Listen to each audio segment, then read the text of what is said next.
नमस्कार, IND special में आप सभी का बहुत स्वागत है। और आज हम बात करेंगे राजधानी भोपाल से जुड़े हुए एक बहुत ही गंभीर विषय की।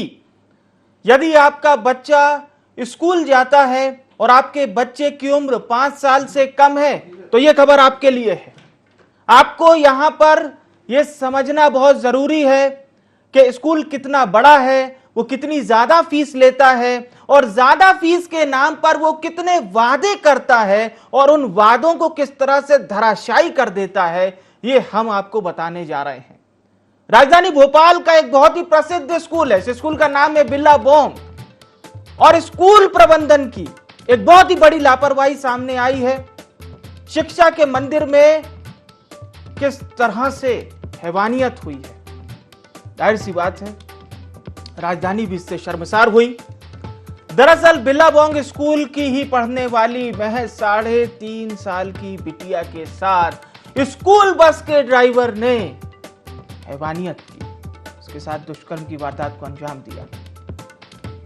इस पूरे मामले का खुलासा तब होता है जब बच्ची घर आती है, घर आकर वो अपने माता पिता को बताती है। इस पूरे मामले का खुलासा तब हुआ। लेकिन बड़ा सवाल यह है कि स्कूल प्रबंधन क्या कर रहा था, स्कूल प्रबंधन की जवाबदेही क्या थी। हालांकि ऐसा नहीं है कि स्कूल प्रबंधन ने इस मामले के बाद कुछ नहीं कहा। अपने आप को पाक साफ बताने के लिए स्कूल प्रबंधन ने पूरी कोशिश की।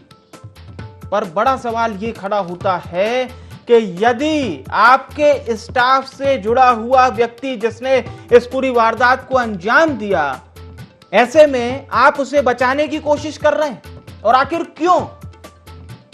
बड़ा सवाल यह भी खड़ा होता है कि स्कूल प्रबंधन की जो सबसे बड़ी जिम्मेदारी थी वो थी वेरिफिकेशन को लेकर, उसको आपने क्या किया।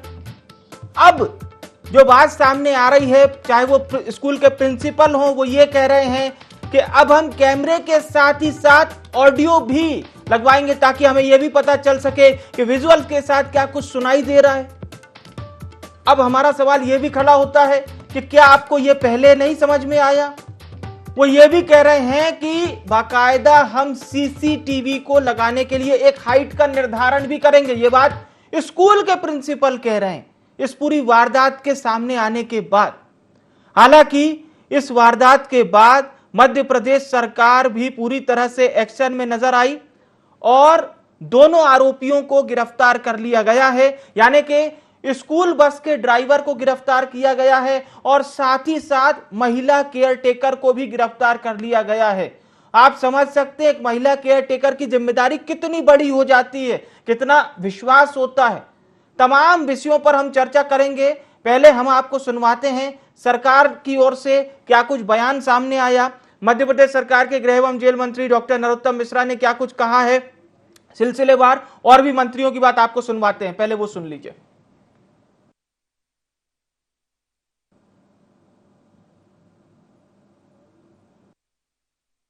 दो लोग गिरफ्तार हो गए, हनुमत और वो। कार्रवाई भी हो गई है। जहां तक बिल्लाबोंग के प्रशासन की बात है, प्रबंधन की बात है, उन्होंने लीपापोती की कोशिश की, ऐसा प्रथम दृष्टया पाते हैं। उनको भी जांच में लिया जाए। पुलिस विभाग ने कार्रवाई कर दी है। हमने भी DO को कहा है स्कूल प्रबंधन और स्कूल की व्यवस्था में क्या क्या कमी, जिसके कारण ये घटना घटी है। इस प्रकार का कृत्य निश्चित रूप से सबको कलंकित करता है, शर्मनाक घटना है।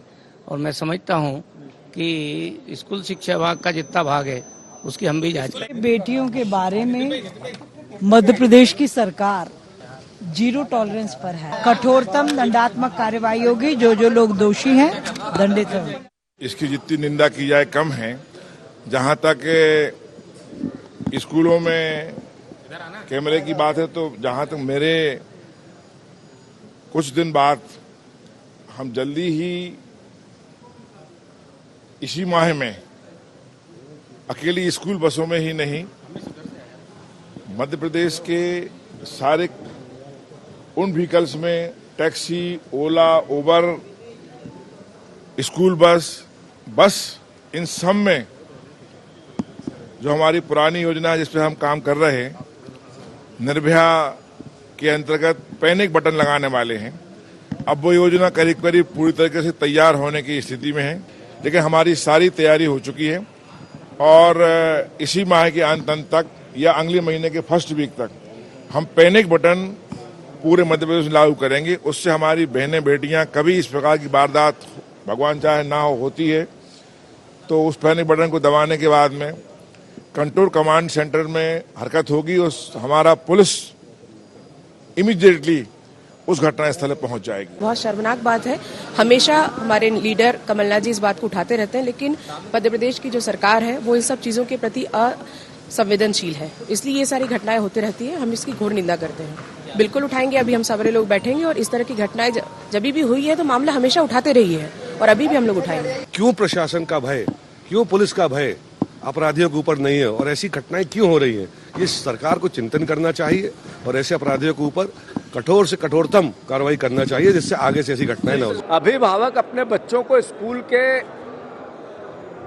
कंडक्टर और ड्राइवर के सुपुर्द करते हैं, मतलब माता पिता जैसा भेजते हैं, वो अब तो अत्याचार करने लगे। अब अपराधियों के बिल्डिंग गिराते, क्या स्कूल गिराएंगे? जरा विचार।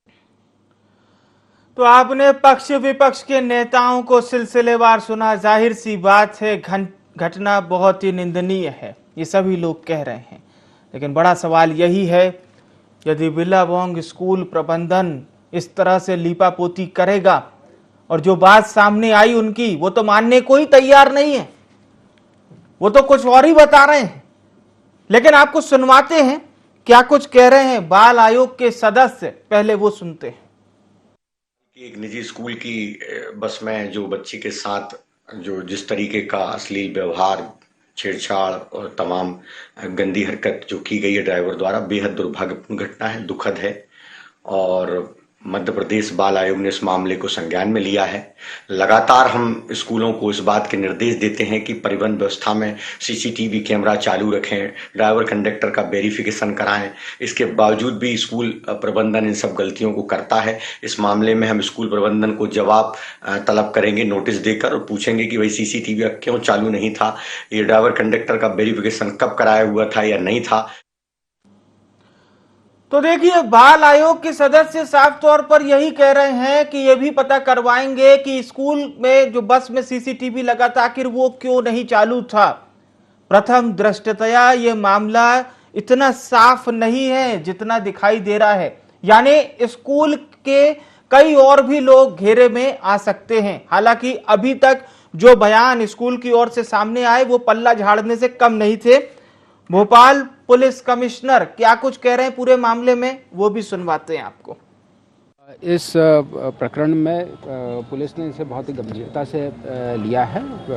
अपराध दर्ज करके अरेस्ट हो गया, अपराध दर्ज करके इसमें कानूनी कार्यवाही की गई है। तो भोपाल पुलिस कमिश्नर को आपने सुना और अब हम आपको सुनवाते हैं बिल्लाबोंग स्कूल के प्रिंसिपल, जिनका नाम है आशीष अग्रवाल। आशीष अग्रवाल को हम जरूर सुनते हैं और जो अपडेट वाली वो बात कर रहे हैं, तो हमारा सवाल यही है उनसे कि आप पहले क्या कर रहे थे। आशीष अग्रवाल ने यह भी कहा कि हम स्कूल के कंडक्टर, ड्राइवर्स को इस बात की ट्रेनिंग देते हैं कि बच्चों से किस तरह से पेश आना है और इस डिपार्टमेंट को वही संभालते हैं, इस डिपार्टमेंट के इंचार्ज वही हैं। तो क्या प्रिंसिपल ड्राइवर्स को, कंडक्टर्स को, केयर टेकर्स को ये बात नहीं बता पाए? वेरिफिकेशन की वो बात कर रहे हैं कि हम दोबारा से वेरिफिकेशन करेंगे, तो आप पहले क्या कर रहे थे साहब, सुनते हैं। तो पहला प्रयास तो हमारा ये है, high vision cameras with audio हम लोग इंट्रोड्यूस कर रहे हैं। दूसरा, हम लोग जितना भी स्टाफ हमारा हो रहा है उसका हम दोबारा से एक वेरिफिकेशन करवाएंगे, अपने स्तर पे उनके परिवार वालों से बात करेंगे। लेकिन हमारे यहाँ 2 ट्रेनिंग होती हैं, पॉक्सो की और पॉश की। ये ट्रेनिंग मैं स्वयं लेता हूँ ड्राइवर्स, कंडक्टर्स और दीदी लोगों की। वो हम लोग ज़्यादा उनको सेंसिटाइज करेंगे, उनको बताएंगे किस तरह से कहाँ पर क्या हो सकता है।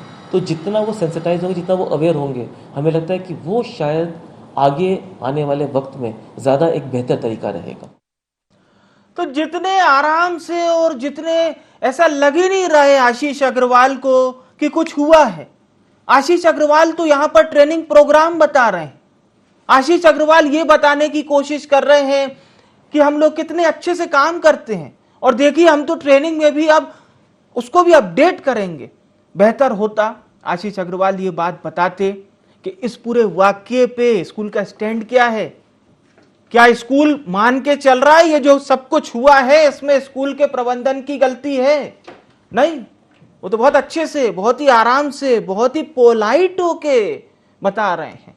हमारे साथ हमारे स्थानीय संवाददाता दीपक द्विवेदी जुड़ चुके हैं। दीपक, जब आप पहुंचे थे प्रिंसिपल के पास तो हमें तो ऐसा लग ही नहीं रहा कि आशीष अग्रवाल जो प्रिंसिपल हैं वो जरा भी किसी प्रकार का उन्हें पश्चाताप कह लीजिए या फिर ये कह लीजिए कि आपके स्कूल में 3.5 साल की बच्ची के साथ ये वारदात होती है, बॉडी लैंग्वेज ऐसी दिखाई नहीं दे रही है प्रिंसिपल महोदय की। जी विवेक, बता दूं कि प्रिंसिपल साफ तौर पर जो है स्कूल के मामले में और प्रबंधन के मामले में लीपापोती करते हुए नजर आए हैं। प्रिंसिपल किसी भी तरह से इसमें पश्चाताप करते हुए नजर नहीं आए। उन्होंने अपनी गलती स्वीकार तक नहीं की। जब उनसे पूछताछ की मीडिया ने, IND24 की टीम ने, तो वो साफ तौर पर कहते नजर आए कि इसमें प्रबंधन की कोई गलती नहीं है। यदि इसके अलावा वो बस चालक जो है उसको भी लेकर वो जस्टिफाई करते हुए नजर आए। उन्होंने कहा कि जो बस चालक था हमने उसका रूट ट्रैक कराया तो कहीं भी ऐसी जगह बस नहीं रुकी गई है और न ही रोकी गई है, परंतु वह यह कहकर पल्ला झाड़ते नजर आए यदि पुलिस हमसे कुछ पूछताछ करेगी तो हम पुलिस का सहयोग करेंगे। पर जो भी पूरा मामला है उन्होंने फिर उसके बाद ट्रेनिंग को लेकर पल्ला झाड़ते नजर आए कि जो हमने ट्रेनिंग पूर्व में दी थी, पॉक्सो की ट्रेनिंग देते हैं और जो तमाम तरह की ट्रेनिंग देते हैं और जो CCTV कैमरे जो बसों में लगाने का जो दिल्ली के एक घटना के बाद जो शुरू हुआ था वो लगाए, परंतु इस बार अब और जो है हम हेवी HD CCTV लगाएंगे जिसमें ऑडियो भी होगा। तो तमाम जो गलती वो अपने ही बयानों में बोलते नजर आए, दिखाई दिए हैं। इसके अलावा जो हाई डेफिनेशन कैमरा की बात कर रहे हैं तो आप पहले क्या कर रहे थे? दीपक, मैं एक बार फिर से आपसे सवाल करूंगा। डॉक्टर ब्रिज त्रिपाठी जी हमारे साथ जुड़ चुकी हैं, सामाजिक कार्यकर्ता हैं। त्रिपाठी जी, सबसे महत्वपूर्ण सवाल मैडम मेरा यही है आपसे कि ये जिस बॉडी लैंग्वेज में प्रिंसिपल जवाब दे रहे हैं वो तो ऐसा लग ही नहीं रहा कि किसी भी प्रकार से कोई भी पश्चाताप हो स्कूल को, ऐसा नजर ही नहीं आ रहा है। जी, ये हमारे भी संज्ञान में आया था और एक बाल कल्याण समिति के सदस्य होने के नाते हम लोगों ने बच्ची के पिता से बात किया तो बच्ची के पिता का भी यही कहना था कि प्रिंसिपल के पास शिकायत करने पे उन्होंने किसी भी प्रकार का कोई पॉजिटिव रिस्पॉन्स नहीं किया उनको, और उनका एक भी अभी आप जैसे बॉडी लैंग्वेज की बात कर रहे हैं, उनका वहाँ पे उस बात को कोई सीरियस इश्यू माना भी नहीं गया। मैडम, वो तो अपने बिल्कुल ऐसा बता रहे हैं कि हम प्रोग्राम चलाएंगे, हम एक और हाई डेफिनेशन कैमरा लगाएंगे, उसमें ऑडियो जोड़ेंगे। मतलब हमारे रिपोर्टर पहुंचे थे, उनका सवाल सीधे उस वारदात को लेकर था। वो वारदात ऐसा लग ही नहीं रहा था स्कूल प्रबंधन को कि हुई भी है। बस में हुआ है और इसमें सबसे पहली बात यह है कि प्रबंधन ने इस तरह के ड्राइवर को रखा, क्या उस ड्राइवर की उन्होंने कोई प्राथमिक जो पुलिस की जांच होती है उस पर वो ड्राइवर को परखा क्या, या ड्राइवर को समय समय पे इन्होंने कभी किसी प्रकार की कोई प्रशिक्षण मुहैया कराई। और जब वो बच्ची के साथ एक लेडी और थी अटेंडर, उस अटेंडर ने कपड़े बदले, मतलब कहीं ना कहीं अटेंडर को भी कोई बात पता थी और ये प्रशासन तक ये बात क्यों नहीं पहुंची? बिल्कुल बिल्कुल। और ये भी हमारा सवाल है मैडम कि जो स्कूल प्रबंधन ने जो बात बताई है कि बच्ची पानी पी रही थी और पानी पीते वक्त वो बॉटल उसके मतलब जो है पानी की वजह से उसकी ड्रेस बदली गई। मतलब ये कहानियां बताना और कहीं पर भी इस बात का कोई जिक्र नहीं है कि बच्ची को किस तरह से वहां पर भारी परेशानी हुई, और बच्ची जब अपनी आपबीती घर जाकर बताती है तब इस पूरी वारदात का खुलासा होता है। बिल्कुल, बच्ची ने माँ को बताया और उसने बकायदा ड्राइवर का नाम लेकर बताया, और इतनी छोटी बच्ची अगर इतनी बड़ी बात बता रही है तो प्रथम दृष्टया बच्ची का कथन ही सबसे महत्वपूर्ण होता है। और इतनी बड़ी वारदात होने के बाद भी अगर स्कूल प्रबंधन इस पर इस बात को अगर आनाकानी के साथ देख रहा है या उसको डील कर रहा है तो ये बहुत ही बड़ा संगीन इश्यू है ये वाला। जी बिल्कुल, शुक्रिया ब्रिज त्रिपाठी जी हमारे साथ जुड़ने के लिए, सामाजिक कार्यकर्ता हैं। एक बार फिर से दीपक, मुझे ये बताइए कि जो बात प्रिंसिपल कह रहे थे और ब्रिज त्रिपाठी जी भी इस बात को स्वीकार कर रहे हैं कि बिल्कुल ऐसा नजर नहीं आ रहा कि स्कूल प्रबंधन किसी भी प्रकार से कोई कार्यवाही या फिर कोई ऐसी बात कहे कि हाँ अब ड्राइवर ने ये किया है तो हम पूरी तरह से पुलिस के साथ तो हैं ही हैं, साथ ही साथ हम शर्मिंदा भी हैं इस बात को लेकर। जी हाँ, पूरी तरह से किसी भी तरह से स्कूल प्रबंधन की ओर से इस तरह का बयान नहीं आया कि इस तरह की जो है ड्राइवर की गलती हुई है। बस पुलिस जो स्कूल प्रबंधन है उनका साफ तौर पर यही कहते हैं हुए नजर आ रहे हैं, हम ट्रेनिंग देंगे आगे और इसको बेहतर करने का प्रयास करेंगे कि घटना की पुनरावृत्ति न हो। पर यह घटना हुई कैसे, अब ये जो घटना हो गई है इसकी जिम्मेदारी किसकी है, कौन जिम्मेदारी लेगा? क्योंकि हर माता पिता जो इतने बड़े स्कूल में भेजता है जहाँ IAS IPS के बच्चे जा रहे हैं और भोपाल का सबसे महंगा स्कूल जो है बिलाबोंग स्कूल है, वो अपने माता पिता इसी के साथ भेजते हैं कि बच्चे की वहाँ पर सुरक्षा अच्छे से होगी, कोई उसके ऊपर गलत तरीके से हाथ नहीं डालेगा, वहाँ पर उसका एजुकेशन अच्छा होगा। परंतु जब इस तरह की जब घटनाएं सामने आती है तो स्कूल प्रबंधन पे ही सबसे बड़ा जो प्रश्न खड़ा होता है। लाखों रुपए जो फीस वसूलते हैं, माता पिता को कई बार फीस के कारण प्रताड़ित करते हैं। कई जब मैं वहाँ बैठा हुआ था तो कई ऐसे माता पिता है जो प्रताड़ना से बिल्कुल सही कहा आपने। ब्रजेश चौहान जी हमारे साथ जुड़ चुके हैं, सदस्य हैं बाल आयोग के। ब्रजेश जी, जो बात अभी तक निकलकर सामने आ रही है, आपके आयोग का क्या स्टैंड है, पहले तो वो सर। हम अभी बहुत सारे सूक्ष्म बिंदुओं पर 5 बिंदुओं पर स्पष्टीकरण मांग रहे हैं स्कूल से, स्कूल प्रबंधन से। घटना बेहद दुर्भाग्यपूर्ण है, दुखद है और लगातार इस पर निर्देश जाते रहते हैं। परिवहन व्यवस्था को लेकर, CCTV को लेकर, ट्रैफिक की गाइडलाइन को लेकर कहाँ पालन नहीं हुआ है, स्कूल प्रबंधन की क्या जवाबदारी थी, ये सब सुनिश्चित करने के लिए हम स्कूल से प्रिंसिपल को और जिला शिक्षा अधिकारी के माध्यम से भी हम नोटिस जारी कर रहे हैं और 5 बिंदुओं पर हम जानकारी मांग रहे हैं कि इसमें कहाँ कहाँ अनदेखी की गई है और निश्चित तौर पर जो भी दोषी होगा, अभी जो बचा होगा, उसके खिलाफ कार्रवाई की अनुशंसा मध्य प्रदेश बाल आयोग कड़ी से कड़ी करेगा। चलिए, बहुत बहुत धन्यवाद सर हमारे साथ जुड़ने के लिए, और हम मानेंगे कि आप लोग कड़ी कार्रवाई भी करेंगे और इस केस से जुड़े हुई जितने भी तथ्य हैं उसको जनता के सामने लाएंगे। एक बार फिर से हम रुक करते हैं, दीपक लगातार हमारे साथ बने हुए हैं। जी दीपक, आप अपनी बात को कंटिन्यू कीजिए। दीपक जी।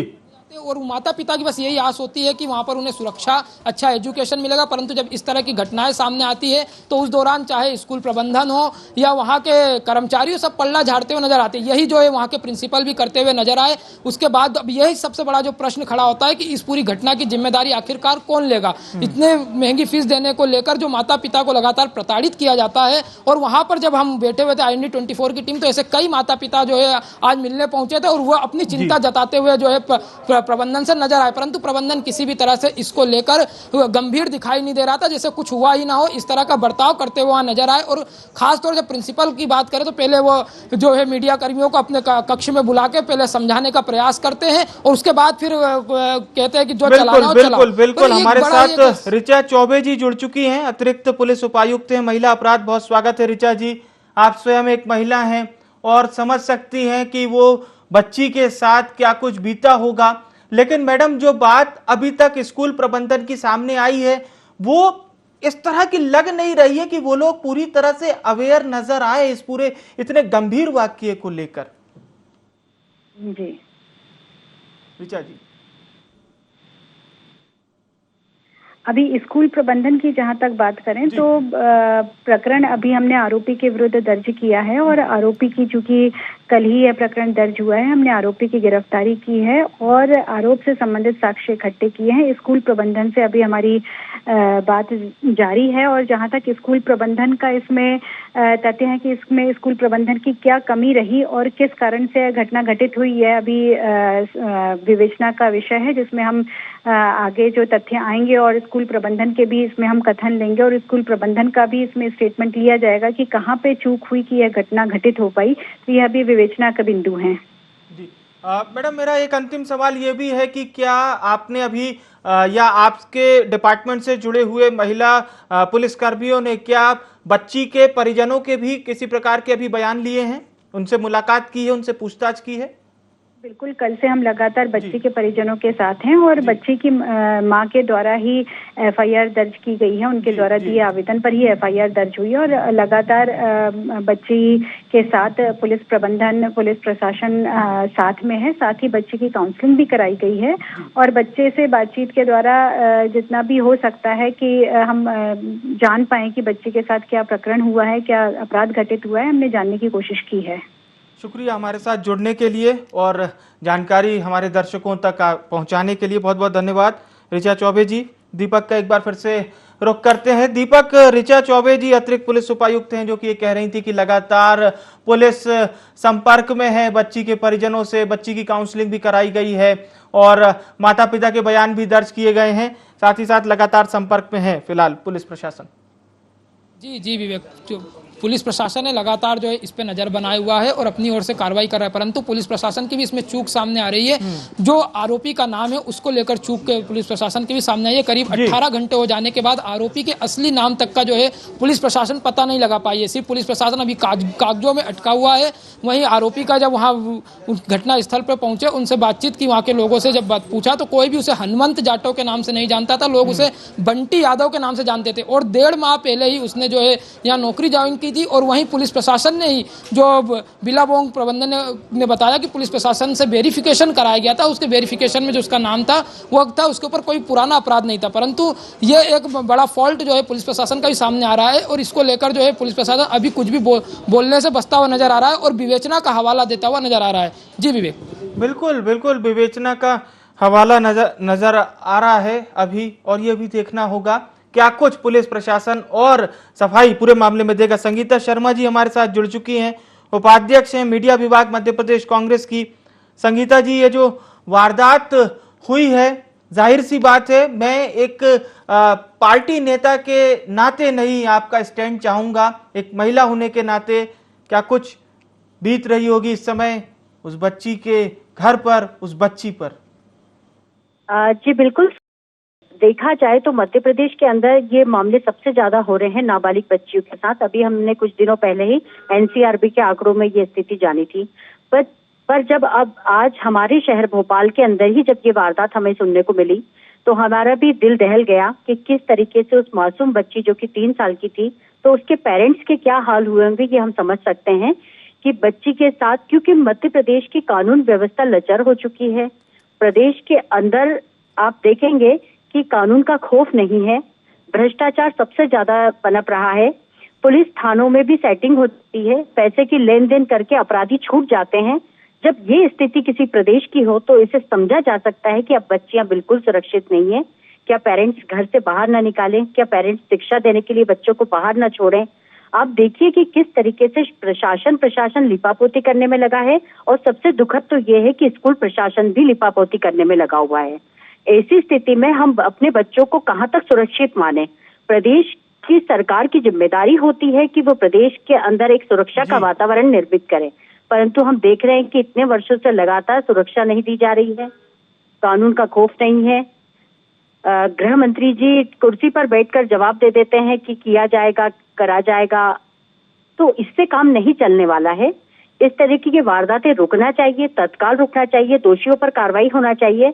और मैं कहना चाहती हूँ उन पेरेंट्स से भी जिनके बच्चों के साथ इस तरीके की घटना घटित हो रही है, उन्हें भी सामने आना चाहिए, मीडिया के सामने आना चाहिए और आकर अपनी आपबीती जनता के बीच सुनाना चाहिए। यदि पेरेंट्स सामने नहीं आएंगे तो लीपापोती करने वाले तो बैठे ही हुए हैं। आप देख रहे हैं कि स्कूल प्रशासन ने तो उस ड्राइवर को क्लीन चिट दे दी थी जिस ड्राइवर ने उस मासूम बच्ची के साथ रेप किया है। और मैडम, हम ये भी बताना चाहते हैं कि स्कूल के जो प्रिंसिपल हैं उनकी बॉडी लैंग्वेज में जरा भी किसी भी प्रकार की ग्लानि, पश्चाताप या फिर किसी भी प्रकार से ऐसा नहीं लग रहा है कि ऐसी कोई वारदात हुई भी है। वो तो बड़े ही फ्री होके बयान दे रहे हैं कि किस तरह से हम वर्कशॉप चलाते हैं, इसको हम और भी अपडेट करेंगे वगैरह वगैरह। वो तो बिजनेस कर रहे हैं, बच्चों को पढ़ाने के माध्यम से बड़े लेवल पर ये धंधा चलाया जा रहा है। उन्हें बच्चों की सुरक्षा से कोई लेना देना नहीं और मुझे लगता है कि स्कूल प्रशासन ने ही इसको दबाने का प्रयास किया था। यूं तो पेरेंट्स ने जाकर थाने में शिकायत की, जब जाकर ये मामला हमारे और आपके सामने आया है। तो मेरी केवल एक मांग है कि गृह मंत्री जी यदि कानून व्यवस्था नहीं संभाल पा रहे हैं तो उन्हें नैतिकता के आधार पर आज ही तत्काल इस्तीफा दे देना चाहिए, परंतु हम ऐसी घटना दोबारा नहीं सुनना चाहते हैं। चलिए, बहुत धन्यवाद संगीता शर्मा जी हमारे साथ जुड़ने के लिए। ललिता यादव जी जुड़ चुकी हैं, मध्य प्रदेश शासन की पूर्व मंत्री हैं। ललिता जी बहुत स्वागत है। मैं एक राजनेता के नाते नहीं मैडम, आज एक महिला के नाते आपसे आपके भाव जरूर चाहूंगा इस पूरी वारदात के विषय पर। क्या कुछ इस समय उस बिटिया पर बीत रही होगी और परिजन किस प्रकार के मनोस्थिति से, वो वाकई में इसे बयां करना बड़ा ही मुश्किल है। ललिता जी। जी विवेक जी, मासूम बेटी है, 3 साल की बेटी है और बेटी के अलावा भी परिवार पर बीत रही है, पूरे मध्य प्रदेश पर बीत रही है। मध्य प्रदेश के यशस्वी मुख्यमंत्री शिवराज सिंह चौहान जी ने, आपको पता होगा कि मध्य प्रदेश की विधानसभा में एक कानून पारित किया था, फांसी की सजा का प्रावधान, जो नाबालिग बच्चियों के साथ ऐसी घटनाएं होंगी हादको एक्ट के तहत। हम सब जानते हैं कि जिस तरह से अभी जो हमारी बहन जी बोल रही थी, माननीय शिवराज सिंह चौहान जी गृह मंत्री जी के लिए हमारी सरकार हर जो काम की शुरुआत करती है कन्या पूजन से शुरुआत करती है। कन्याओं को हम पूजते हैं, उनके पैर धोते हैं, सब कुछ करते हैं।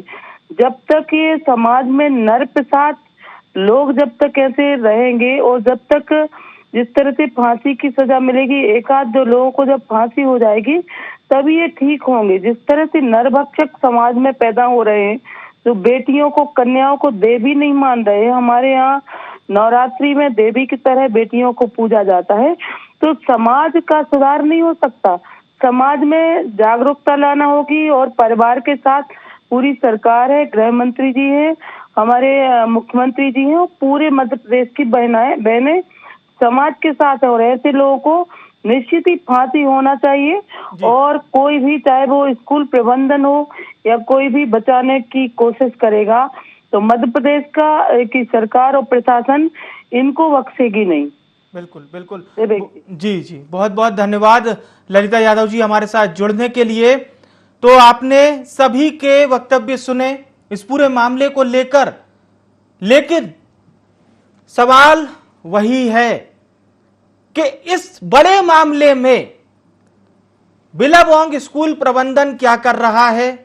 क्या उन्हें इस बात का बिल्कुल भी जानकारी नहीं है, या जानकारी होने के बाद वो इस तरह की लीपापोती करते नजर आ रहे हैं? आप तो प्रिंसिपल हैं आशीष अग्रवाल जी, इतने पढ़े लिखे व्यक्ति होने के बाद अगर आप इस तरह के बयान देंगे, इस तरह की बाइट देंगे, और आप क्या बता रहे हैं? आप ये कह रहे हैं कि उसमें सीसीटीवी के साथ हम ऑडियो भी लगवाएंगे ताकि हम सुन सकें, तो अभी तक क्यों नहीं लगवाया? आप कह रहे हैं कि सीसीटीवी की हम एक हाइट निर्धारित करेंगे ताकि बच्चों का फेस साफ दिखाई दे सके, तो अभी तक क्यों नहीं लगवाया? आप कह रहे हैं कि जिस विभाग के अंतर्गत कंडक्टर को, ड्राइवर को, केयर टेकर को शिक्षा दी जाती है, ट्रेनिंग दी जाती है, उसे आप लीड करते हैं, तो क्या यही लीड कर रहे थे आप? एक बार फिर से हम सुनवाते, क्योंकि ये बात हम क्यों कह रहे हैं ये आप फिर से सुन लीजिए। आज क्या कुछ कह रहे हैं प्रिंसिपल बिलाबोंग स्कूल के, सुनते हैं। तो पहला प्रयास तो हमारा ये है, high vision cameras with audio हम लोग इंट्रोड्यूस कर रहे हैं। दूसरा, हम लोग जितना भी स्टाफ हमारा हो रहा है उसका हम दोबारा से एक वेरिफिकेशन करवाएंगे, अपने स्तर पे उनके परिवार वालों से बात करेंगे। लेकिन हमारे यहाँ 2 ट्रेनिंग होती हैं, पॉक्सो की और पॉश की। ये ट्रेनिंग मैं स्वयं लेता हूँ, ड्राइवर्स, कंडक्टर्स और दीदी लोगों की। वो हम लोग ज़्यादा उनको सेंसिटाइज करेंगे, उनको बताएंगे किस तरह से कहाँ पर क्या हो सकता है। तो जितना वो सेंसिटाइज होंगे, जितना वो अवेयर होंगे, हमें लगता है कि वो शायद आगे आने वाले वक्त में ज़्यादा एक बेहतर तरीका रहेगा। तो ये सब सुनने के बाद ऐसा लग ही नहीं रहा है कि स्कूल प्रबंधन को इस वारदात के बारे में कोई जानकारी भी है। ऐसा लग रहा है कि प्रिंसिपल महोदय अपने स्कूल का विज्ञापन दे रहे हैं और वो ये बता रहे हैं कि हमारे स्कूल में ऐसा ऐसा होता है, देखिए, और अपने बच्चों को हमारे स्कूल में भेजिए। लेकिन बड़ा सवाल ये है, अगर आप राजधानी भोपाल में रहते हैं तो इस तरह की वारदातों से बिल्कुल आगाह हो जाइए, सचेत हो जाइए। यह खबर आपको सचेत करने के लिए है कि जो दावा आपके बच्चे का स्कूल करता है जीपीएस और तमाम चीजों को लेकर, क्या वो दावे पर खरा उतर रहा है? आज ही अपने स्कूल की, जो बच्चे आपके जिस स्कूल में पढ़ने जा रहे हैं, जिस बस से वो जाते हैं, जो उसका ड्राइवर है, कंडक्टर है, केयर टेकर है, इसकी पूरी जानकारी आपके पास है या नहीं? आपका बच्चा 6 से 7 घंटे स्कूल में व्यतीत करता है, उसकी जानकारी आपको है या नहीं? और नहीं है तो कृपया करके उस स्कूल जाइए और पता कीजिए। हम नहीं चाहते कि ऐसी वारदात दोबारा हो, इसीलिए हमने इस मुद्दे को प्रमुखता से उठाया। एंड स्पेशल में इतना ही। मुझे आने विवेक को दीजिए इजाजत। नमस्कार।